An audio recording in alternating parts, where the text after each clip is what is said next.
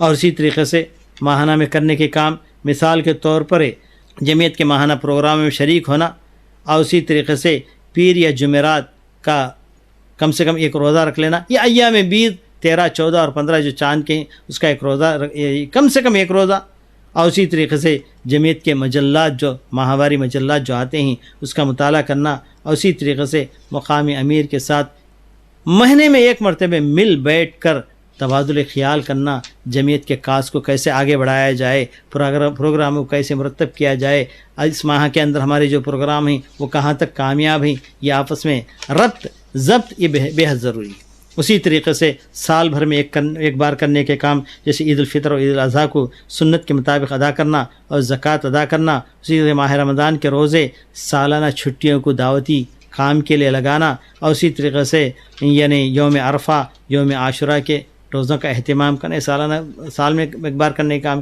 زندگی میں ایک بار اس کے لیے حج یعنی اس سے ترتیب کے اندر حج کو ہم ذکر کر سکتے ہیں۔ اسی طریقے سے شادی بیاہ کا مسئلہ ہے، آدمی اگر چاہتا ہے کہ 4 کرے تو زندگی میں 4 مرتبہ اس کو عمل کر سکتا ہے، یا اگر ایک شادی کرنا چاہتا ہے تو کم سے کم وہ جوڑی کی رقم کے بغیر سنت کے مطابق کر کے لوگوں کے سامنے یہ ثابت کریں کہ میں فلاں ایک اعلیٰ و افضل جمعیت کا ایک ممبر ہوں، اور قرآن و حدیث ہم پر لازم کرتا ہے کہ قرآن و حدیث کے مطابق مہر دے کر مجھے شادی کرنی ہے، اس کو ثابت کریں۔ تو میرے عزیز دوستو اور بھائیو، اس طریقے سے یہ اعمال کی ہم نے ایک ترتیب دے دی ہے تاکہ ہماری ایک پہچان ہو کہ ہم امر بالمعروف و نہی عن المنکر کرنے والے ہیں، ہم داعی ہیں، ہم ایک ایسی جماعت سے ہم منسلک ہیں جو کتاب و سنت کی دعوت دے رہی ہے اور منہج صحابہ کے مطابق یہ جماعت چل رہی ہے، کم سے کم ثابت کرے۔ اور اسی طریقے سے اطاعت امیر بے حد ضروری ہے، اطاعت امیر بے حد ضروری ہے۔ آج ہماری جماعت کے اندر سب سے بڑا المیہ یہی ہے کہ اطاعت امیر بالکل مفقود ہے۔ اطاعت امیر کو تقلید امیر سمجھتے ہیں، تقلید الگ ہے، امیر کی اطاعت الگ ہے۔ اللہ کے رسول صلی اللہ علیہ وسلم کے کہنے کے مطابق من اطاع الامیر فقد اطاعنی ومن اطاعنی فقد اطاع اللہ، یہ تو بہت بڑی چیز ہے۔ جس نے امیر کی اطاعت کی گویا میری اطاعت کی، جس نے میری اطاعت کی گویا اللہ تعالیٰ کی اطاعت کی۔ اطاعت امیر کا یعنی رشتہ اللہ کے رسول صلی اللہ علیہ وسلم نے اللہ تعالیٰ سے جوڑا ہے۔ تو امیر کی اطاعت، ولو امر علیکم عبد حبشی السمع والطاعہ، اگرچہ کہ تمہارے پاس ایک حبشی غلام کو ہی صحیح اگر امیر بنا دیا جائے، کأن راسو کا مثل زبیب، اس کا سر بالکل اس کے سر میں گویا کہ دماغ ہی نہیں ہے، ایک کشمش جیسے ہوتا ہے ویسے اس کا سر ہو، یعنی ایسے آدمی کو بھی آگے امیر بنا کر بٹھا دیا جائے، اس کی بھی اطاعت کرنے کی اللہ کے رسول صلی اللہ علیہ وسلم نے تاکید فرمائی، لیکن ہمارے پاس اطاعت کہاں؟ تو امیر کی اطاعت بے حد ضروری ہے۔ السمع والطاعہ حق ما لم یؤمر بالمعصیہ فلا سمع ولا طاعۃ، یعنی اللہ کے رسول صلی اللہ علیہ وسلم نے کہا کہ سننا اور اطاعت کرنا یہ امیر کا حق ہے آپ کے اوپر، امیر کا حق ہے آپ، جب تک وہ کسی معصیت کا حکم نہ دے۔ معصیت کا حکم دے دے، لا طاعت لمخلوق فی معصیت الخالق، یعنی کسی مخلوق کی اطاعت ہو نہیں سکتی اللہ تعالیٰ جو خالق ہے اس کی نافرمانی کرتے ہی۔ اور اسی طریقے سے کلی اعتماد ہونا چاہیے، اپنے امیر کے اوپر پورا بھروسہ ہونا چاہیے کہ جو ہمیں لے چل رہا ہے کتاب و سنت کے مطابق لے چل رہا ہے، اس کے اوپر پورا بھروسہ ہونا چاہیے۔ بھروسے کو اور اعتماد کو بحال کرنے کے لیے امیر پر بھی ضروری ہے کہ سچائی کے ساتھ کام لے اور قرآن حدیث کے مطابق اپنے جو ماتحتین ہیں ان کو لے کر چلے۔ اور اسی طریقے سے یہاں اطاعت کے لیے ضروری ہے کہ ایک عہد کرے آپس میں، عہد نامہ، یعنی میں اس جماعت کا ممبر بن رہا ہوں تو مجھ پر کیا فرض ہے۔ تو اس کے لیے یہاں کی عبارت میں نے نقل کی ہے، میں عہد کرتا ہوں کہ چھپے کھلے میں اللہ کا تقوی اختیار کروں گا، قرآن و سنت کے مطابق اپنی زندگی گزاروں گا، ذمہ داروں اور سرپرستوں کی اطاعت کروں گا، جمعیت کا کارکن ہونے کے ناطے جو بھی ذمہ داری مجھ پر عائد کی جائے گی اس کو بحسن خوبی انجام دوں گا، جمعیت کے دستور کا احترام کروں گا اور جمعیت کے رازوں کو دوسروں پر فاش نہ کروں گا۔ تو اس طریقے سے یعنی ہر دنیا کے اندر جتنی بھی جماعتیں جمعیتیں بنتی ہیں اس کے اندر باقاعدہ ایک عہد نامہ لیا جاتا ہے، لیکن ہمارے پاس عہد نامہ کچھ بھی نہیں، کچھ بھی تعہد نہیں، بس کہا جاتا ہے تم امیر ہو فلاں قریے کے جاؤ. نہ کوئی عہد نامہ ہے، نہ کوئی آپس میں ربط ہے، کچھ نہیں، اور لوگوں کو پتہ بھی نہیں چلتا کہ اس کا عہد ختم ہو جاتا ہے کہ میرا امیر ہے.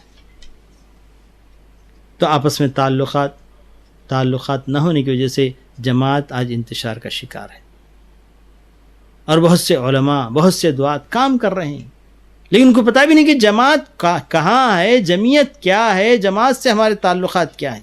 جماعت کا فرد بن کر زندگی گزارنا چاہتے ہیں، ممبر بن کر زندگی کرنا چاہتے ہیں، تو کم سے کم ہفتے میں ایک مرتبہ ہر کارکن اپنے امیر سے اپنا تعلق پیدا کرے. اور یہ تعلق فون پر بھی ہو سکتا ہے، اسی طریقے سے مقامی امیر ضلعی امیر سے، اور ضلعی امیر صوبائی امیر سے، اور صوبائی امیر مرکز کے عہدیداروں سے بالمشافہہ یا بذریعہ فون رابطہ قائم کر کے جمعیت کے احوال ایک دوسرے کو سنائیں اور اہم امور پر تبادلہ خیال کرے. اسی وقت عمارت باقی رہ سکتی ہے، جمعیت باقی رہ سکتی ہے، ورنہ ایک دوسرے سے دور ہو جائیں گے. اب آئیے رازداری ہر جماعت کے کا حق ہے، اور اپنے ممبروں کو رازداری کی تاکید کرے. اللہ کے رسول صلی اللہ علیہ وسلم جب پہلی مرتبہ حضرت خدیجہ رضی اللہ تعالیٰ عنہ کے ساتھ نماز ادا کر رہے تھے، حضرت علی رضی اللہ تعالیٰ عنہ بھاگے آئے. وہ منظر بڑا اچھا لگا اور کہا کہ میں جاؤں، جا کر اپنے یعنی والد محترم کو یا دوسروں کو بتا دوں. تو نبی صلی اللہ علیہ وسلم نے منع کیا، ابھی وقت آیا نہیں. رازداری کی ضرورت ہے. اور اسی طریقے سے اللہ کے رسول صلی اللہ علیہ وسلم جنگ کے لیے کبھی جاتے تھے تو توریے سے کام لیتے تھے، ادھر جانا ہے تو ادھر کی بات بتاتے تھے. تو اس طریقے سے رازداری یہ جماعت کا حق ہے. ممبروں کو یہ تاکید جماعت کر سکتی ہے کہ ہمارے معاملات کو دوسروں پر یعنی دوسروں پر اس کی یعنی کشف نہ کریں، انکشاف نہ کریں. اس لیے کہ آج بڑے افسوس کے ساتھ کہنا پڑتا ہے کہ جماعت کے وہ امور جو بالکل راز میں رکھنے کے ہیں وہ لوگوں پر فاش کر دیتے ہیں. اس طریقے سے دوسرے جو دشمنان اسلام ہیں ہماری جماعتوں کو ختم کرنے کی پوری سازشیں کر سکتے ہیں، اس لیے کہ ان کے راز ان کے پاس فاش ہیں. تو یہ رازداری بہت ضروری ہے.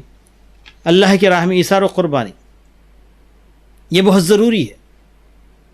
میں نے ایک جماعت کے افراد کو دیکھا، آپس میں دو نوجوان آپس میں بات کر رہے ہیں. بھائی میری گاڑی پرانی ہو گئی ہے. تو دوسرا نوجوان کہتا ہے کیوں نہیں جماعت کو دے دیتے. کیا ہم یہ تصور کر سکتے ہیں کہ اپنی چیز جماعت کے حوالے کرے؟ ہر شخص یہی سوچتا ہے کہ جماعت اور جمعیت ہے تو اس سے ہم کو کیا فائدہ ہے، ہم کو کیا ملتا ہے، یہ سوچتے ہیں. لیکن جماعت کے لیے ایثار و قربانی کا جذبہ بالکل ختم ہے. یہ اس جذبے کو اپنے اندر ابھارنے کی ضرورت ہے، اور اس کے لیے کم سے کم ہر ممبر اپنے گھر میں ایک ڈبہ تیار رکھیں اور اس کے اندر روزانہ 1 روپیہ بھی ڈال دیں. تو ہماری جماعت کے افراد ہزاروں میں یعنی لاکھوں میں آج یعنی موجود ہیں. تو 1 روپیہ بھی روزانہ اگر وہ جمع کرنے لگے تو ایک شخص ماہ کے اندر 30 روپیہ لا کر جماعت کے حوالے کر دے تو ایک بہت بڑی تمویل ہو جائے گی، ایک بہت بڑا بیت المال ہو جائے گا، جس سے بے شمار کام ہم کر سکتے ہیں. پرانے زمانے میں جماعت اہل حدیث نے یہ سلسلہ جاری رکھا تھا. مٹھی چاول فنڈ. اس زمانے میں پیسوں کی کمی تھی، لوگوں کے ہاتھوں میں پیسہ نہیں ہوتا تھا. لوگوں سے کہا جاتا تھا کہ ہر گھر میں پکوان کرنے والی جو بھی خاتون ہیں، پکوان ہانڈی چڑھانے سے پہلے 1 مٹھی نکال کر ایک تھیلے میں ڈال کر اس کی حفاظت کر لیں. تو اس طریقے سے جماعتیں چلی ہیں، جمعیتیں چلی ہیں. لیکن آج کوئی ہمارے پاس نظام نہیں. بیت المال اور زکوٰۃ یعنی مالداروں سے زکوٰۃ کو نکالنا، غریبوں پر تقسیم کرنا، اگر آج صحیح طور پر جماعت پورے مسلمانوں سے صحیح طور پر زکوٰۃ اگر وصول ہو جائے تو دنیا کے اندر کوئی مسلمان فقیر نہ رہے. لیکن نہیں ہو رہا ہے کام. اسی طریقے سے فرائض جمعیت، یہ تو ارکان کے لیے ہم نے بہت سی باتیں بتا دی ہیں. اور جمعیت کے اوپر کیا فرائض ہے، جمعیت کیا کریں؟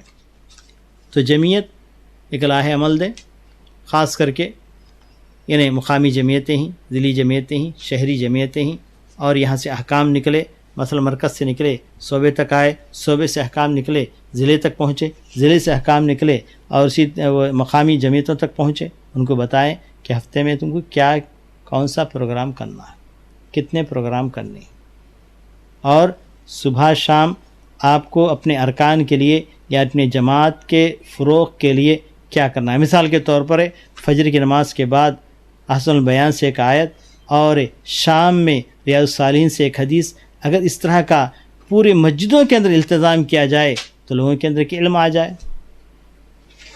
نہیں، جماعت کا فائدہ کیا ہے؟ جماعت اور جمعیت، اس کا فائدہ کیا ہے؟ اجتماعی طور پر اپنے علم کو بڑھانا، اجتماعی طور پر عمل کی طرف دعوت دینا، اجتماعی طور پر غیر مسلموں کو مسلمان بنائے، ساری چیزیں جماعت کا کام ہے۔ لیکن آج افراد تو کر رہے ہیں، جمعیت کا کوئی الہی عمل نہ ہونے کی، غائب ہونے کی وجہ سے آج جماعت کا کوئی مقام اپنے لوگوں کے اندر نہیں رہا۔ تو کم سے کم اس طریقے سے، اور یہ زمانہ سلفیت کا زمانہ ہے، اس میں کوئی شک نہیں، سلفیت آج عام ہو چکی ہے، اور وہ نوجوان جو سلفیت کے طرف آ رہے ہیں لیکن یہاں آ کر دیکھتے ہیں کہ ان کا کوئی سرپرست نہیں، ان کے سر پر ہاتھ رکھنے والا نہیں، کوئی اجتماعیت نہیں، پھر فلاں جماعتوں کے شکار ہو جاتے ہیں۔ کوئی جماعت المسلمین چلا جاتا ہے، کوئی خلافت پارٹی میں چلا جاتا ہے، کوئی جہاد اور اس کے پارٹی میں چلا جاتا ہے، جہاد اور شہادت کے پارٹی میں کوئی چلا جاتا ہے، کوئی کسی پارٹی میں کوئی یمنی پارٹی میں چلا جاتا ہے۔ اس طریقے سے آج وہ نوجوان جو سلفی نوجوان ہیں، سلفیت کی اکائی ان کے سامنے نہ ہونے کی وجہ سے، سلفیت کی اجتماعیت ان کے سامنے نہ ہونے کی وجہ سے، ایک جماعت ہے جس سے ہم جڑے ہوئے ہیں۔ ایک عیسائی سے میں نے دریافت کیا، اللہ تعالیٰ تو قرآن مجید میں کہتا ہے یاکلون اموال الناس بالباطل، یہ جو عیسائی پاسٹر جو ہوتے ہیں باطل طریقے سے لوگوں کا مال کھاتے ہیں۔ لیکن عام طور مشہور یہی ہے کہ یہ عیسائی پاسٹر سے افراد کو پیسہ دے دے کے ان کو اپنے مذہب کی طرف بلا رہے ہیں۔ یہ صحیح ہے کہ ایسے ہی ایک پاسٹر مسلمان ہوا تو اس سے میں نے انٹرویو لیا، آپ نے کیا حاصل کیا؟ کیا وہ یعنی یورپ سے پیسہ منگوا کر آپ کا جھولی بھرتے تھے؟ کیا کرتے تھے؟ اس نے کہا کہ نہیں، ہم ہی سے وہ پیسہ لیتے تھے۔ مرغی ہے ہمارے پاس، پہلا انڈا چرچ کے لیے، بکری ہے پہلا بچہ چرچ کے لیے ہے، کسی نے کھیت خریدا ہے پہلی فصل چرچ کے لیے۔ اس طریقے سے ہم سے لیتے تھے، ہم کو انہوں نے کچھ نہیں دیا، پھر کیوں جڑے رہے؟ تو اس نے ایک پتے کی بات بتائی، کہا کہ جب تک ہم اکیلے تھے اپنے آپ کو تنہا محسوس کرتے تھے، جیسے ہم جماعت سے جڑ گئے ہمارے پاس ہم ایک طاقت اپنے آپ کو محسوس کرنے لگے۔ اس اجتماعیت سے ہم نے جو کچھ حکومتوں سے لڑ کر حاصل کرنا ہے ہم نے حاصل کیا۔ جیسی جماعت کے اندر آ گئے، ہمارے پاس مدارس ہیں، ہمارے پاس یعنی ہسپتال ہیں، ہمارے پاس حکومت کے جتنے بھی اسکیمز ہیں وہ سارے کے سارے ہمارے حوالے ہیں۔ جب تک ہم تنہا تھے، تنہا محسوس کرتے تھے، ہماری کوئی ترقی نہیں تھی، جیسے ہی اس عیسائیت میں ہم داخل ہوئے ایک اجتماعیت ہم کو ملی، اجتماعیت کا ہم کو فائدہ ملا۔ آج اجتماعیت سے ہم دور ہیں، اجتماعیت ہمارے پاس مفقود ہے۔ آج ہمارے نوجوانوں کے انتشار کا سبب یہی ہے۔ اگر آج بھی اپنے آپ کو سلفی کہنے والے، اپنے آپ کو قرآن و حدیث کے پابند سمجھنے والے تمام اجتماعیت کے اندر آ جائے تو ایک قوت بن جائے، ہم نوجوان یہ محسوس کرنے لگے کہ ہماری بھی ایک اجتماعیت ہے، ہم بھی اس دنیا کے اندر کچھ بنا سکتے ہیں، تو دوسروں کو دیکھ کر ہمیں نصیحت حاصل کرنا ہے۔ السعید من وعد بغیرہ، نیک بخت اور خوش نصیب وہی ہے جو دوسروں سے نصیحت حاصل کرتا ہے۔ اور بہت سے نوجوان جو نیٹ پر بیٹھ کے یا علماء سے مل کے سلفیت کیا ہے جان کر قرآن حدیث کا راستہ اپناتے ہیں، مگر جب سلفی جماعت کہاں ہے، ان کی جمعیت کیا ہے، کون ہمارا سرپرست ہے، اس طرح کے سوالات جب ان کے ذہن میں آتے ہیں تو یہاں پر کوئی خاکہ انہیں نظر نہیں آتا، تو پھر اجتماعیت کے لیے کسی نہ کسی جماعت کے حوالے ہو جاتے ہیں، وہاں سے ان کا انحراف شروع ہو جاتا ہے۔ تو اس لیے جماعت کے فرائض میں سے یہ ہے کہ آنے والے نوجوانوں کو اپنائیں، ان کے سر پر ہاتھ رکھیں، ان کو اپنے قریب کریں۔ ہاں، اس میں شک نہیں کہ غلطیاں ان کے اندر ہوں گی، کیونکہ وہ انفرادی طور پر وہ سلفیت سے متاثر ہے، لیکن اجتماعی طور پر سلفیت کیا ہوتی ہے اس کو پتہ نہیں ہے۔ بتانا یہ جمعیت کا کام ہے، اور ان کے علم کے اندر ترقی دینا یہ بھی جماعت کا کام ہے۔ مثال کے طور پر اگر جمعیت اپنے طور پر ایک بیڑا اٹھائیں کہ ہم جمعیت اور جماعت کے ہر فرد کو صحیح علم ہم دیں گے، تو یہ جو صرف کانفرنس ہے، بڑی بڑی کیا کہتے جلسے جلوس، اس سے کام نہیں چلے گا۔ اس کے لیے چھوٹے چھوٹے کیمپ لگانے پڑیں گے، مسجدوں کے اندر دروس قائم کرنے پڑیں گے۔ مثال کے طور پر ہم نے اس بات کی طرف سے پہلے بھی اشارہ کیا اور آج بھی اشارہ کرتے ہیں کہ ہماری ہر مسجد میں مقامی امیر یا مقامی ذمہ دار کے اشراف میں، اس کی نگرانی میں، ہر مسجد کا امام اس بات کو اپنے اوپر لازم کر لیں کہ وہ صبح میں احسن البیان سے ایک آیت کریمہ تشریح کے ساتھ اور شام میں ریاض الصالحین سے ایک حدیث تشریح کے ساتھ اگر سنا دے تو اپنے علم کے اندر ترقی ہوگی۔ اور اسی طریقے سے ہفتے میں ایک بار ایک درس کا سلسلہ جاری رکھیں، جس کے اندر ہماری یہ جو کتابیں، جو سلیبس کی کتابیں ہیں، ان کو عوام تک پہنچا کر ان کے ہاتھوں میں کتابیں دے کر ایک ایک کتاب درس کے طور پر ان سے پڑھوائیں۔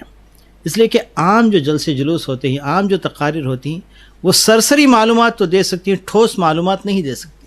جب تک آپ کے ہاتھ میں کتاب نہ ہو، درس قرآن ہو رہا ہے تو بیٹھنے والے سارے مصلیوں کے ہاتھ میں قرآن مجید ہو، درس حدیث ریاض الصالحین سے اگر ہو رہا ہے، ریاض الصالحین ہر مسلمان کے ہاتھ میں، ہر مصلی کے ہاتھ میں ہو۔ اور اسی طریقے سے جو ہفتہ وار اجتماعات ہوں گے، الاصول الثلاثہ، ایک ایک کتاب التوحید، اگر ہر یعنی سننے والے، درس میں شریک ہونے والے کے ہاتھ میں وہ کتاب ہو، اور پھر جو مدرس ہوگا وہ اس کو پڑھاتا جائے، تو اس طریقے سے ایک ایسا ٹھوس علم اپنی جماعت اور جمعیت کو ملے گا، جس کی وجہ سے ان کے اندر ترقی، علمی ترقی اور عملی ترقی شروع ہو سکتی ہے۔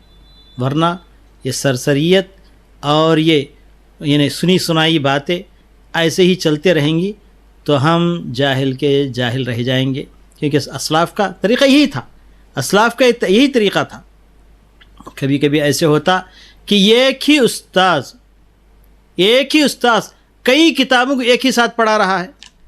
مثلا ہم نے اپنے آنکھوں سے دیکھا شیخ بن باز رحمۃ اللہ علیہ جب ظہر میں آتے تو چلو ابو داؤد، جب عصر میں آتے تو سنن نسائی سے ایک حدیث، اسی طریقے سے فجر میں آتے تو مثال کے طور صحیح بخاری سے ایک حدیث۔ اس طریقے سے ایک ہی عالم دین، مختلف قسم کے طبقات کے نوجوان شاگرد وہاں پر حاضر ہوتے، روزانہ ایک ایک حدیث سنتے سنتے سنتے بخاری شریف انہوں نے ختم کر لیا، اسی طریقے سے ترمذی شریف انہوں نے ختم کر لیا، اسی طریقے سے کتاب التوحید انہوں نے ختم کر لیا۔ اس طرح کے دروس کا اگر سلسلہ ہم شروع کریں گے تو یقیناً ہماری جماعت کے اندر علم حاصل ہوگا۔ اور میں نے خود مدینہ منورہ کے ایام میں، تعلیمی ایام میں، زاد المعاد کے 4 جلد عوام کو میں نے پڑھائے، علماء کو نہیں، طلاب کو نہیں، عوام الناس کو جو ہفتہ واری درسوں میں شریک ہوتے تھے۔ پوری ایک زاد المعاد میں نے سے ایک طرف سے شروع کیا، آخری مجلد کی کتاب الطب اور طبی معلومات ہیں اس کے اندر، اس میں زیادہ یعنی لوگوں کو یعنی مطلب ہے کہ معلومات، دینی معلومات حاصل نہیں ہو سکتے، اور وہ طب جاننے والوں کے لیے تھی وہ، اس جلد کو چھوڑ کر باقی 4 جلدوں کو میں نے ان کے ساتھ ختم کیا ہے۔ اسی طریقے سے بلوغ المرام میں نے پوری پڑھائی ہے، کتاب التوحید میں نے پوری پڑھائی ہے عوام کو۔ ہم الناس کے اندر اگر یہ سلسلہ اگر شروع ہو جائے، دروس کا سلسلہ، تو ماشاءاللہ آج عرب کے علماء ہی کرتے ہیں۔ عرب کے علماء، عرب کے اندر جو علم ہے وہ ہمارے اندر وہ علم نہیں ہے۔ کیوں؟ اس لیے کہ وہ لوگ کتابیں پڑھتے ہیں، اس لیے ان کے پاس علم ہے، اور ہم سنی سنائی باتوں پر ہمارا بھروسہ ہوتا ہے، اس لیے ہمارے پاس علم نہیں ہے۔ ہم جہالت، چھوٹی چھوٹی باتوں پر جھگڑے، چھوٹی چھوٹی جھگڑا فساد، چھوٹی چھوٹی باتوں میں اختلاف، یہ ہمارے اندر یہ پایا جاتا ہے۔ تو علم کی ضرورت ہے، علم کے لیے کیمپ لگے، علم کے دروس ہو، علم کے محاضرات ہو، لوگوں کے ہاتھوں میں کتابیں آئیں۔ اس لیے ہم نے تعلیمی نصاب ہم نے اس کو متعین کیا ہے۔ یہ جماعت کا فرض ہے کہ اپنے نوجوانوں کو قریب کرے، ان کو ایک نصاب دے اور ان کو کتابیں پڑھائیں۔ اسی طریقے سے آج کل ماشاءاللہ، ایک زمانے میں ہمارے پاس علماء نہیں تھے، اب سعودی عرب سے پڑھے ہوئے علماء کا ایک گروپ ہمارے ہندوستان پہنچ چکا ہے، ان کی معناس صلاحیتیں ہمارے پاس ہیں، ان سے فائدہ اٹھائیں. کہاں فائدہ اٹھایا جا رہا ہے؟ ان سے فائدہ اٹھائیں. اسی طریقے سے نوجوانوں کا ایک گروپ، نوجوانوں کی ایک نسل، سمجھیے کہ ایک پوری کی پوری نسل ماشاءاللہ نیٹ پر بیٹھ کر بڑے بڑے علماء کے فتوے، بڑے بڑے علماء کے دروس وہ لوگ سن رہے ہیں، لیکن ان نوجوانوں کو صحیح ڈھنگ پہ لگانا، صحیح طریقے پہ لگانا، ان کے اجتماعیت پیدا کرنا، آپس میں ربط قائم کرنا، یہ جماعت اور جمعیت کا فریضہ ہے. اس کو اگر انجام نہ دیں تو پھر ہمارے نوجوان انتشار کا شکار ہو جائیں. تو ہر کام کے لیے منصوبہ بندی ضروری ہے. جماعت کے پاس ایک طویل المیعاد ایک منصوبہ ہو کہ پورے 5 سال 10 سال کے لیے ایک منصوبہ ہو، پھر اس قلیل المیعاد اس منصوبے کو حصوں میں بانٹ کر ایک ایک منصوبہ پورا کرتے جائیں، تب چل کر جماعت جمعیت کامیاب ہو سکتی ہے. بغیر پلاننگ کے، بغیر منصوبہ بندی کے جو جماعت کام کرتی ہے کبھی بھی وہ کامیابی کو نہیں پہنچ سکتی. اسی طریقے سے دعوتی کام کے اندر حکمت اور موعظۃ حسنہ، اللہ تعالیٰ نے 2 ہی اسلوب بتائے ہیں، تیسرا اسلوب نہیں. آج نوجوانوں کے اندر خصوصاً وہ ڈیبیٹ کا ایک ذہن بنتا جا رہا ہے، مناظرہ اور مباحثے کا ذہن بنتا جا رہا ہے، جبکہ اللہ تعالیٰ نے کہا ادع الی سبیل ربک بالحکمۃ والموعظۃ الحسنہ وجادلہم باللتی ہی احسن. اللہ اپنے تمہارے رب کے راستے کی طرف بلاؤ تو حکمت کے ساتھ بلاؤ، بہترین نصیحت کے ساتھ بلاؤ. مجادلہ الگ چیز ہے. اس لیے شیخ الاسلام ابن تیمیہ رحمۃ اللہ علیہ کہتے ہیں للدعوۃ اسلوبان لا ثالث لہما. دعوت کے لیے 2 ہی اسلوب ہیں، تیسرا اسلوب کچھ نہیں ہے. 2 اسلوب کیا ہیں؟ حکمت کا مطلب تعلیم یافتہ لوگوں کو، بڑے بڑے لوگوں کو، پڑھے لکھے لوگوں کو، یعنی قرآن مجید کی وہ آیتیں سنانا جو علمی آیتیں ہیں، جس کو اچھی طریقے سے سمجھ سکے. اس کے ذریعے بہت سے لوگ اسلام کی طرف آ رہے ہیں اور اسی سے کام ہو رہا ہے. اور دوسری طرف موعظۃ حسنہ بہترین نصیحت سے مراد ترغیب و ترہیب بھی ایک نصیحت ہو سکتی ہے. بھلائی کا حکم دینا، برائی سے روکنا، اسی طریقے سے جنت کی رغبت دلانا، جہنم سے ڈرانا، یہ بہترین اسلوب ہے. ایک کیمپ کے اندر نو مسلموں کو یعنی غیر مسلموں کو بلا کر جمعہ کے خطبے میں انہیں صحن میں بٹھا کر یہ خطیب سے میں نے کہا کہ ترغیب ترہیب کے اسلوب کو اپنائیے، موعظۃ حسنہ اپنائیے، یعنی جنت جہنم، جنت کی خوشخبریاں اور جہنم کی یعنی ہولناکیاں ان کو سناتی جائیے. سنانا ہی تھا کہ جیسے خطبہ ختم ہو ایک نوجوان اٹھ کر کہتا ہے کہ నా మనసు కరిగిపోయిందండి ఇప్పుడే ఇదే క్షణం నాకు ఇస్లాంలో చేర్చేయండి. ان باتوں کو سن کر، جنت اور جہنم کی باتوں کو سن کر میرا دل دہل گیا، میرا دل پگھل گیا. میں چاہتا ہوں کہ اسی وقت میں کلمہ پڑھ کر مسلمان ہونا چاہتا ہوں، اسی وقت میں چاہتا ہوں کہ اس جنت میں جاؤں اور اس جہنم سے بچوں. تو نماز ہونے سے پہلے کلمہ پڑھ کر وہ مسلمان ہوتا ہے اور جامعہ الاسلام مراباد جا کر 6 مہینے تعلیم حاصل کر کے ایک داعیانہ شان کے ساتھ واپس لوٹتا ہے اور کئی لوگوں کو مسلمان بناتا ہے. تو یہ موعظۃ حسنہ اور یہ حکمت، یہ 2 بہت بڑی چیزیں ہیں. پیارے نبی صلی اللہ علیہ وسلم نے اسی کو اپنایا تھا. اور مجادلہ اور مناظرہ یہ ضرورت ہے، کبھی کوئی ضرورت پڑ جائے تو باصلاحیت آدمی اگر اس کو سنبھالے. اس لیے یعنی امام شافعی رحمۃ اللہ علیہ نے کہا لیس الدین لمن غلب. ڈیبیٹ کے اندر، مناظروں کے اندر، مباحثوں کے اندر جو غالب آتا ہے اس کا دین صحیح ہونا کوئی ضروری نہیں ہے. اپنی چرب زبانی سے وہ غالب آ سکتا ہے، لیکن غالب آنے کی اس کا دین کوئی یہ ہونا ضروری نہیں ہے. لیکن پھر بھی باصلاحیت لوگ ہمارے پاس ہزاروں میں لاکھوں میں ایک ہو کافی ہے. کیونکہ شیخ الاسلام تیمیہ رحمۃ اللہ علیہ کہتے ہیں کہ جنہوں نے یہ کہا کہ دعوت کے 2 ہی اسلوب ہیں، مجادلے کی تعریف کرتے ہوئے کہتے ہیں من لم یجادل اہل الباطل ولم یقطع دابرہم فلم یؤت الاسلام حقا. کہتے ہیں کہ جس کو اللہ تعالی صلاحیت دے رکھی ہو مناظرے کی، مناظرے کا وقت آ جائے پھر بھی وہ مناظرہ نہ کرے، اہل باطل کا دم نہ کاٹے، تو اس نے اسلام کو اس کا حق نہیں دیا. تو یہ چند لوگوں کا کام ہے، امت کے ہر شخص کا کام نہیں ہے. ہر شخص کا کام دعوت ہے. ہر شخص اسلوب حکمت اور اسلوب موعظۃ حسنہ اپنا سکتا ہے، لیکن مجادلہ ہر کس و ناکس کا کام نہیں، وہ چند افراد کا کام ہے.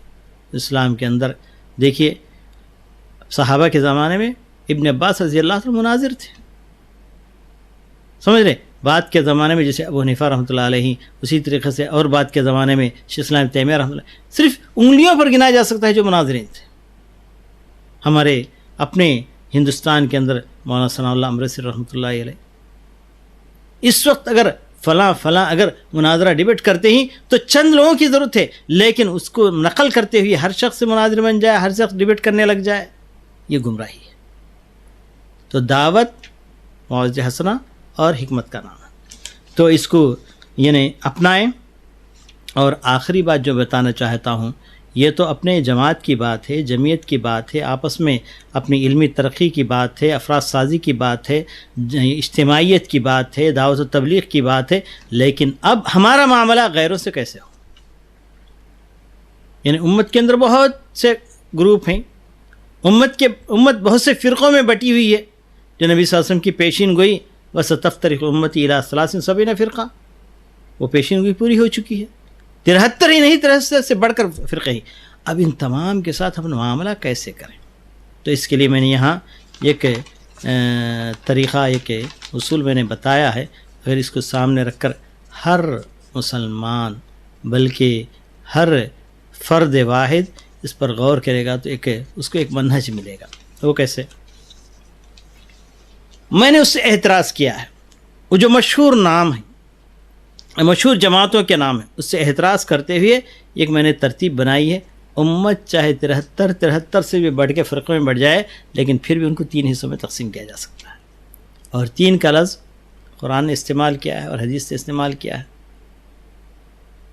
اللہ تعالیٰ نے قرآن مجید میں ایک جگہ فرمایا ہے فَمِنْهُمْ ظَالِمٌ لِنَفْسِهِ وَمِنْهُمْ مُقْتَصِدٌ وَمِنْهُمْ سَابِقٌ بِالْخَيْرَاتِ۔ امت کے اندر کچھ لوگ ظالم بھی ہیں، کچھ لوگ درمیانی راستہ اختیار کرنے والے ہیں، کچھ لوگ بھلائی کی طرف بھاگنے والے ہیں، دوڑ کر آنے والے ہیں۔ اور خود اس کے اندر مطلب ہے کہ حدیث کے اندر جو دین کے جو درجات بتائے گئے ہیں، اسلام، ایمان اور احسان، وہاں بھی 3 کا لفظ ہے۔ تو اس لیے میں نے چاہا کہ پوری امت چاہے جتنے بھی فرقوں میں بڑھ جائے، ان کو 3 حصوں میں تقسیم کیا جا سکتا ہے۔ تو پہلا حصہ اہل اتباع کا، دوسرا حصہ اہل تاویل، تیسرا اہل تحریف۔ تو اس لیے میں نے قرآن و حدیث کو حق کا مرکز قرار دیا ہے، یہ حق ہے۔ اس کے قریب رہنے والے یعنی قرآن و حدیث کو اپنا مصدر سمجھتے ہوئے صحابہ کی سمجھ کے مطابق سمجھ کر اس کی اتباع کرنے والے ڈائریکٹ قرآن حدیث کا، تو یہ اہل اتباع کہلائیں گے، اور ہم سب کو اہل اتباع میں ہونا چاہیے۔ اور اہل اتباع سے ہمارا جو کنٹیکٹ ہے، ہمارا جو ولا و برا ہے، مکمل ہونا چاہیے، یعنی ان کے ساتھ مکمل دوستی، مکمل تعلق، روابط، وہ جن سے دوستی کرتے ہیں ہماری ان سے بھی دوستی، وہ جن سے دشمنی کرتے ہیں ان سے ہماری بھی دشمنی، یہ ولا و برا مکمل ان کے ساتھ ہونا چاہیے، اور یہ اہل اتباع ہیں، قرآن حدیث کو صحابہ کے سمجھ کے مطابق سمجھ کر عمل کرنے والے۔ اور اس کے علاوہ دوسرا دائرہ جو بنا ہے، یہ قرآن حدیث کے اطراف رہنے والے اہل اتباع ہیں، دوسرا جو دائرہ بنا ہے اس سے بھی ذرا دور ہے۔ مطلب یہ کہ قرآن حدیث کو انہوں نے اپنا مرکز سمجھا ہے، لیکن پورے طور پر قرآن حدیث کو جیسے اس پر عمل کرنا ویسے عمل نہیں کیا، بلکہ اپنے قائدین، اپنے ائمہ کی جب بات آ گئی تو قرآن حدیث کو ذرا سا تعویل کر کے اس کی طرف پھیر لیا۔ یہ اہل تعویل ہے۔ اہل تعویل کا معاملہ اللہ کے حوالے ہے، اور ان کو ہم دنیا کے اندر مسلمان ہی سمجھیں گے۔ جیسا کہ شیخ الاسلام ابن تیمیہ رحمۃ اللہ علیہ نے، جو لوگ اللہ تعالیٰ کو عرش پر نہیں مانتے ان سے مناظرے کیے تھے، پھر بھی ان کو بات سمجھ میں نہیں آئی۔ شیخ الاسلام ابن تیمیہ رحمۃ اللہ نے آخر میں فیصلہ سنایا، لو قلت قولتکم لکنت کافرا ولکنکم لستم کفارا عندی۔ یہ ہے وسعت ظرفی، یہ ہے وسعت قلبی، ایک سلفی، ایک اہل اتباع یا اہل حدیث جس کا دل بڑا کشادہ ہوتا ہے۔ دیکھیے علم کے اعتبار سے احکام بدلتے جائیں گے۔ کہتے ہیں تم جو کہتے ہو کہ اللہ تعالیٰ عرش پر نہیں ہے، اگر میں کہہ دیا تو میں کافر بن گیا، تم کہنے کے باوجود کافر نہیں ہو۔ کیوں؟ یہاں 3 شرائط ہیں، 3 موانع ہیں، جب تک یہ پورے نہ ہو کسی پر کوئی فیصلہ ہم نہیں دے سکتے۔ مطلب یہ کہ تمہارے ذہن میں کہیں اشکال ہے، مسئلے کو سمجھنے میں کوئی مشکل ہے، تم پورے طور پر اس علم تک پہنچ نہیں سکے، اس لیے تم معذور ہیں۔ میں اللہ تعالیٰ میرے ذہن کو کھولا، استواء علی العرش کا معنی مجھے بتا دیا اللہ تعالیٰ نے. اگر معلوم ہونے کے باوجود، شرح صدر ہونے کے باوجود میں نے انکار کیا تو میں کافر ہو جاؤں گا، لیکن تم لوگ کافر نہیں ہو. تو اس اصول کا سامنے رکھ کر کہتے ہیں کہ جتنے بھی اہل تعویل ہیں اپنے ائمہ، اپنے قائدین کے اقوال کے مطابق قرآن حدیث کو پھیرنے کی کوشش کرتے ہیں، تعویل کرتے ہیں، ان کو ہم کہیں گے تم مسلمان ہی ہو، لیکن تم جو غلط کر رہے ہو وہ غلطی ہم نے کیا تو ہم کافر بن جائیں گے. تو اس طریقے سے ہر شخص، امت کا ہر فرد یہی سوچے کہ کم سے کم میں اپنے آپ کو اہل اتباع سمجھ رہا ہوں تو سامنے والے کو اہل تعویل تو سمجھے.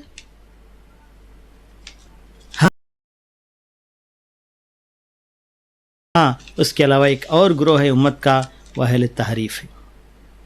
قرآن حدیث سے بہت دور جا پڑے ہیں، یا تو قرآن حدیث کو اپنا سورس، اپنا مصدر سمجھتے ہی نہیں، سمجھتے ہیں تو اس کی تحریف کر ڈال دیں. جیسے مثال کے طور پر شیعہ، کھلے طور پر بولنے میں کوئی حرج نہیں. انہوں نے قرآن کو کہہ دیا کہ 3 حصے تھے، ایک حصہ ختم ہو گیا، صرف 2 حصے ہمارے سامنے، ایک حصہ غائب ہو گیا. اس کا مطلب ان کا قرآن الگ ہے، اس قرآن کو قرآن نہیں سمجھا. اور جہاں تک احادیث کی بات ہے، یہ صحیح بخاری، صحیح مسلم اور ترمذی، ابن ماجہ، یعنی ابو داؤد، ترمذی، ابن ماجہ، نسائی وغیرہ وغیرہ ہمارے پاس کتب ستہ ہیں. ان کے پاس بھی ایک ترتیب ہے. سب سے پہلی کتاب جو بخاری کے مقابلے ان کے پاس اصول الکافی ہے. یعنی گویا ہمارے سورسز کو سورسز سمجھتے ہی نہیں، یا اگر سمجھتے ہی تو اس کی تحریف کر ڈالتے. کیسے؟ جیسے مثال کے طور پر اذبحوا بقرہ کہا گیا تو کیا کہا ان لوگوں نے؟ اذبحوا عائشہ، بقرہ سے مراد یہاں عائشہ ہے. اور جہاں اللہ تبارک تعالیٰ نے کہا لئن اشرکت لیحبطن عملک، اس کی انہوں نے تحریف کر دی. اگر تم نے اللہ کی عبادت میں کسی کو شریک ٹھہرایا تو اے محمد صلی اللہ علیہ وسلم تمہارے بھی اعمال برباد ہو گئے. اللہ تعالیٰ کہتا ہے سورہ زمر کے اندر، اس کی انہوں نے تحریف کر دی. لئن اشرکت فی ولایت علی لیحبطن عملک، تم نے علی کی ولایت میں کسی کو شریک کیا تو تمہارے اعمال برباد. اللہ کی عبادت میں کسی کو بھی شریک ٹھہرا لو، تمہارے عبادت کچھ نہیں ہوتے، لیکن علی کی ولایت کے اندر کسی کو شریک ٹھہراؤ تو تمہاری. چنانچہ انہوں نے حدیث بنائی، اصول کافی میں ایک حدیث پائی جاتی ہے، بنی اسلام علی 5 علی صلاۃ و زکوٰۃ و حج، علی صلاۃ و زکوٰۃ و حج و ولایۃ، علی صلاۃ و زکوٰۃ و صوم و حج و علی ولایۃ. اسلام کی 5 بنیادیں ہیں، نماز ہے، روزہ ہے، زکوٰۃ ہے، حج ہے اور ولایت ہے. اخذ الناس 4 و ترکوا 5، لوگوں نے 4 چیزوں کو لے لیا، آخری چیز کو چھوڑ دیا. ناس سے مراد اہل سنت الجماعت ہے، سنی لوگ ہیں. اور آخر میں ہم نے لے لیا، ولایت کو ہم نے پکڑ لیا، ہم کامیاب ہو گئے. تو ولایت پہلی شرط ہے. جہاں بھی قرآن مجید کے اندر جہاں بھی توحید عبادت کا ذکر آیا ہے، انہوں نے توحید ولایت مراد لیا ہے. تو یہ تحریف ہے، اور یہ تحریف کا شکار ہونے والوں کو ہم کیا کہیں گے؟ کافر کا فتویٰ دیں گے؟ ان سے لڑائی مول لیں گے؟ نہیں. اسلاف نے ایسے فتوے نہیں دیے. انہوں نے بس اتنا کہا یہ کہنے والا کافر ہو گیا. جہاں توحید عبادت کا ذکر ہے اس کو توحید ولایت سمجھنے والا کافر ہو گیا، اتنا ہی کہا. شیعہ کافر یہ نہیں کہا. آج جھگڑا پاکستان کے اندر اسی کا ہے، وہ اس کو کافر کہا، وہ اس کو کافر کہا، آپس میں بمباری، پتہ نہیں کیا کیا ہو رہا ہے. تو امت کا وہ فرد ہے. امت نے منافقین کو برداشت کیا کہ نہیں؟ اللہ تعالیٰ نے آسمان سے فہرست نازل کی تھی نا کہ نہیں کہ فلاں منافق، فلاں منافق، فلاں منافق. اللہ کے رسول سے چاہتے تو سب کی گردن کٹوا دیتے تھے. حضرت عمر کی تلوار بار بار نکلی تھی، پھر بھی پیارے نبی صلی اللہ علیہ وسلم نے کہا کہ حتیٰ یقال ان محمدا یقتل اصحابہ، کہیں لوگ یہ گمان نہ کرنے لگ جائے کہ محمد اپنے ساتھیوں کو قتل کرتا ہے. چھوڑ دو، تاج ہمارے صفوف میں آئیں گے لیکن حقیقت میں وہ ہمارے ساتھ نہیں. یہود و نصارہ کی بچیوں کو شادی کر کے لا سکتے ہیں، مگر شیعہ کی بچیوں کو شادی کر کے نہیں لا سکتے، لیکن ہمارے صفوف میں رہنے دیں گے، اس لیے اپنے آپ کو مسلمان کہتے ہیں. تو یہاں ایک بات اور بتاتا چلوں کہ شیعہ کو مسلمانوں کی فہرست میں شامل کریں، اس لیے اپنے آپ کو مسلمان کہتے ہیں کہ اور نبوت کا دعویٰ نہیں کرتے، اگرچہ کہ تعویلات، تحریفات جو کچھ کر رہے ہیں ان کے باطنی طور پر ساری چیز ان کے پاس ہے، لیکن قادیانیوں کو ہم مسلمان نہیں سمجھتے، لیکن اور نبوت کا انہوں نے دعویٰ کیا ہے۔ وہ فرقہ نہیں ہوا، الگ دین ہے، مذہب ہے، اور یہ فرقہ ہے مسلمانوں سے نکلا ہے لیکن منحرف ہے۔ تو بہرحال کچھ بھی ہو، اہل اتباع ہیں، ان کے ساتھ پورا ہمارا اولا برا، اہل تعویل ہیں، ان کو مسلمان سمجھیں گے، ان کے پیچھے نمازوں کو جائز سمجھیں گے، اور ان کے بیٹیوں کو لینا دینا ہم کو زیبا ہے۔ لیکن اہل تحریف وہ حقیقت میں مسلمان نہیں ہیں، لیکن ان کو ہم امت کے اندر شامل کیے ہیں، جیسا کہ پیارے نبی صلی اللہ علیہ وسلم اور صحابہ کرام رضوان اللہ علیہ مجمعین نے منافقین کو اپنا لیا۔ تو بہرحال یعنی امت کو سمجھنے کے لیے، اپنے آپ کو دعوت و تبلیغ کا علم بردار سمجھنے کے لیے، جمعیت اور جماعت کو لے کر چلنے کے لیے یہ کچھ رہنما اصول تھے، ہم نے مرتب کیے ہیں۔ اس کے اندر اور بھی اضافہ کیا جا سکتا ہے، اور بھی باتیں بتائی جا سکتی ہیں۔ اسی پر میں اپنی بات کو ختم کرتا ہوں اور امید کرتا ہوں کہ ہمارے جماعت کے ہر فرد تک یہ اصول پہنچیں گے اور اس کو اپنانے کی کوشش کریں گے، تو انشاءاللہ اپنی جمعیت کے اندر ایک حرکت آئے گی، اور ایک نہ ایک دن اللہ تعالیٰ ہمیں کامیابی سے سرفراز کرے گا۔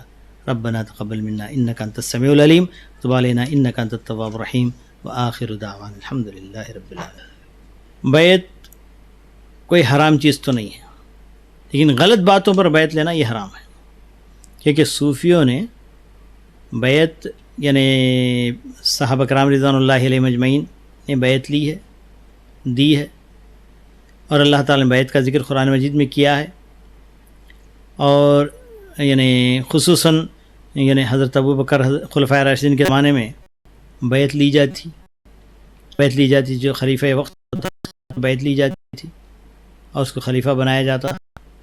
یہ چیز جائز کب امت نے حرام قرار دیا، جبکہ اس بیعت کو غلط طور پر استعمال کیا جانے لگا۔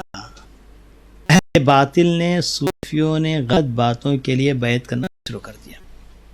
مثال، میں خود جب منورہ میں کر رہا تھا، ماجسٹر کا زمانہ تھا، ایک دجال قسم کا تیل بیچنے والا تیری مدینے میں آیا تھا، لوگوں نے بیعت لیا،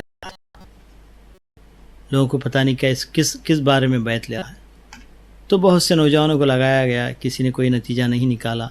آخر میں میرے پاس آئے حیات الامر بالمعروف نہی عن المنکر والے جو حرم کے عملہ ہیں، تو کہا کہ آپ سے ہم امید ہے کہ کچھ کر کے بتائیں گے۔ میں نے کہا کہ ٹھیک ہے، میں کوشش کروں گا۔ تو میں اپنا بھیس بدلا، لباس بدلا، اس کے ساتھ گیا، بیعت کی میں نے بھی درخواست کی۔ تو پھر وہ کھنڈرات میں لے کر گیا، جنت البقیع کے کھنڈرات میں، وہاں جا کر بیعت لیتا ہے،